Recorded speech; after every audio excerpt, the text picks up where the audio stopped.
بسم اللہ الرحمن الرحیم۔ السلام علیکم۔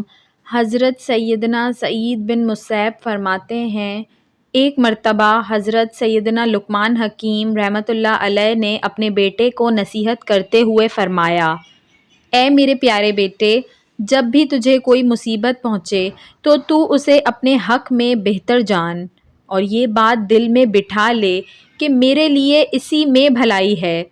اگرچہ بظاہر وہ مصیبت ہی نظر آ رہی ہے، لیکن حقیقت یہ ہے کہ وہ تیرے حق میں بہتر ہوگی۔ یہ سن کر آپ کا بیٹا کہنے لگا، جو کچھ آپ نے فرمایا میں نے اس کو سن لیا اور اس کا مطلب بھی سمجھ لیا، لیکن یہ بات میرے بس میں نہیں کہ میں ہر مصیبت کو اپنے لیے بہتر سمجھوں۔ میرا یقین ابھی اتنا پختہ نہیں ہوا۔ جب حضرت سیدنا لقمان حکیم رحمۃ اللہ علیہ نے اپنے بیٹے کی یہ بات سنی تو فرمایا، اے میرے بیٹے، اللہ پاک نے دنیا میں وقتاً فوقتاً انبیاء کرام علیہ السلام مبعوث فرمائے۔ ہمارے زمانے میں بھی اللہ پاک نے نبی علیہ السلام مبعوث فرمائے ہیں۔ آؤ ہم اس نبی علیہ السلام کی صحبت بابرکت سے فیضیاب ہونے چلتے ہیں۔ ان کی باتیں سن کر تیرے یقین کو تقویت حاصل ہوگی۔ آپ کا بیٹا اللہ پاک کے نبی علیہ السلام کی بارگاہ میں حاضر ہونے کے لیے تیار ہو گیا۔ چنانچہ ان دونوں نے اپنا سامان سفر تیار کیا اور خچروں پر سوار ہو کر اپنی منزل کی طرف روانہ ہو گئے۔ کئی دن رات انہوں نے سفر جاری رکھا۔ راستے میں ایک ویران جنگل آیا، وہ اپنے سامان سمیت جنگل میں داخل ہو گئے۔ اللہ تعالیٰ نے ان کو جتنی ہمت دی اتنا انہوں نے جنگل میں سفر کیا۔ پھر دوپہر ہو گئی، گرمی اپنے زور پر تھی، گرم ہوائیں چل رہی تھیں، دریں اثنا ان کا پانی اور کھانا وغیرہ بھی ختم ہو گیا۔ خچر بھی تھک چکے تھے، پیاس کی شدت سے وہ بھی ہانپنے لگے۔ یہ دیکھ حضرت لقمان اور آپ کا بیٹا خچروں سے نیچے اتر آئے اور پیدل ہی چلنے لگے۔ چلتے چلتے حضرت سیدنا لقمان کو بہت دور ایک سایہ اور دھواں سا نظر آیا۔ آپ نے گمان کیا کہ وہاں شاید کوئی آبادی ہے اور یہ کسی درخت وغیرہ کا سایہ ہے، چنانچہ آپ اسی طرف چلنے لگے۔ راستے میں آپ کے بیٹے کو ٹھوکر لگی اور اس پاؤں میں ایک ہڈی اس طرح گھسی کہ وہ پاؤں کے تلوے سے پار ہو کر ظاہر قدم تک نکل آئی۔ آپ کا بیٹا درد کی شدت سے بے ہوش ہو کر زمین پر گر پڑا۔ آپ نے اسے اپنے سینے سے چمٹا لیا، پھر اپنے دانتوں سے ہڈی نکالنے لگے۔ کافی مشقت کے بعد بالآخر وہ ہڈی نکل گئی۔ بیٹے کی یہ حالت دیکھ کر آپ شفقت پدرانہ کی وجہ سے رونے لگے۔ آپ نے اپنے عمامے سے کچھ کپڑا پھاڑا اور اسے زخم پر باندھ دیا۔ حضرت لقمان کی آنکھوں سے بہنے والے آنسو جب ان کے بیٹے کے چہرے پر گرے تو اسے ہوش آ گیا۔ جب اس نے دیکھا کہ میرے والد رو رہے ہیں تو کہنے لگا، اے ابا جان، آپ تو مجھ سے فرما رہے تھے کہ ہر مصیبت میں بھلائی ہے، لیکن اب میری اس مصیبت کو دیکھ کر آپ رونے کیوں لگے؟ اور یہ مصیبت میرے حق میں بہتر کس طرح ہو سکتی ہے؟ حالانکہ ہم کھانے پینے کی تمام اشیاء ختم ہو چکی ہیں اور ہم یہاں اس ویران جنگل میں تنہا رہ گئے ہیں۔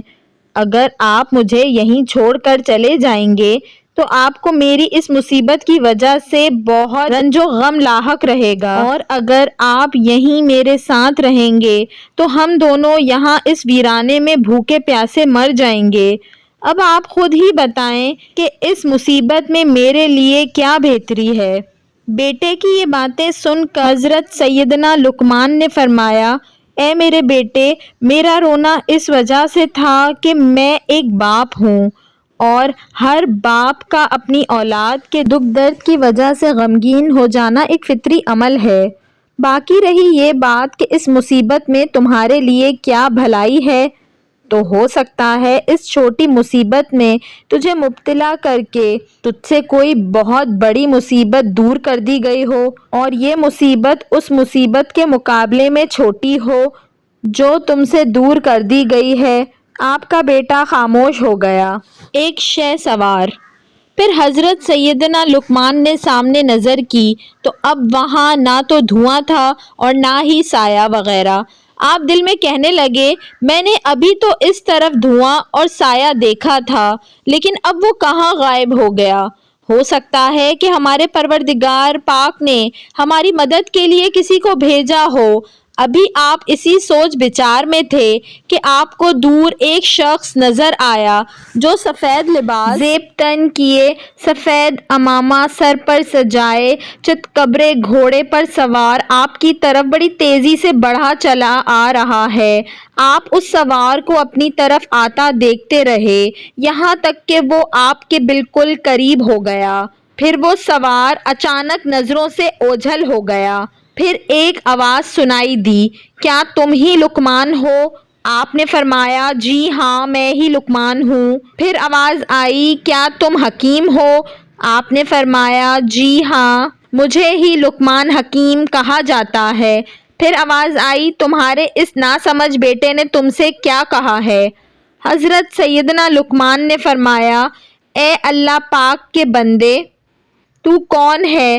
ہمیں صرف تیری آواز سنائی دے رہی ہے اور تو خود نظر نہیں آ رہا۔ پھر آواز آئی، میں جبریل علیہ السلام ہوں اور مجھے صرف انبیاء کرام علیہ السلام اور مقرب فرشتے ہی دیکھ سکتے ہیں، اس وجہ سے میں تجھے نظر نہیں آ رہا۔ سنو، میرے رب پاک نے مجھے حکم دیا ہے کہ میں فلاں شہر اور اس کے آس پاس کے لوگوں کو زمین میں دھسا دوں۔ مجھے خبر دی گئی کہ تم دونوں بھی اس شہر ہی کی طرف آ رہے ہو، تو میں نے اپنے پاک پروردگار پاک سے دعا کی کہ وہ تمہیں اس شہر میں جانے سے روکیں، لہٰذا اس نے تمہیں اس آزمائش میں ڈال دیا اور تیرے بیٹے کے پاؤں میں ہڈی چبھ گئی۔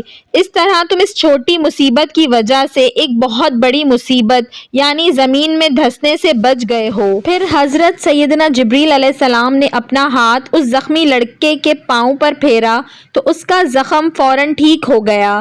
پھر آپ علیہ السلام نے اپنا ہاتھ اس برتن پر پھیرا جس میں پانی بالکل ختم ہو چکا تھا تو ہاتھ پھیرتے ہی وہ برتن پانی سے بھر گیا، اور جب کھانے والے برتن پر ہاتھ پھیرا تو وہ بھی کھانے سے بھر گیا۔ اور پھر حضرت سیدنا جبریل علیہ السلام نے حضرت سیدنا لقمان رحمۃ اللہ علیہ آپ کے بیٹے اور آپ کی سواریوں کو سامان سمیت اٹھایا، اور کچھ ہی دیر میں آپ اپنے بیٹے اور سارے سامان سمیت اپنے گھر میں موجود تھے، حالانکہ آپ کا گھر اس جنگل سے کافی دن کی مسافت پر تھا۔ اے ہمارے پاک پروردگار، ہم سے ہماری تمام مصیبتیں دور فرما دے، ہم پر آنے والی بلاؤں کو شہید کربلا امام حسین رضی اللہ تعالیٰ عنہ کے صدقے رد فرما دے، ہمیں اپنے فضل و کرم سے مصائب پر صبر کرنے کی توفیق عطا فرما اور بے صبری سے بچا۔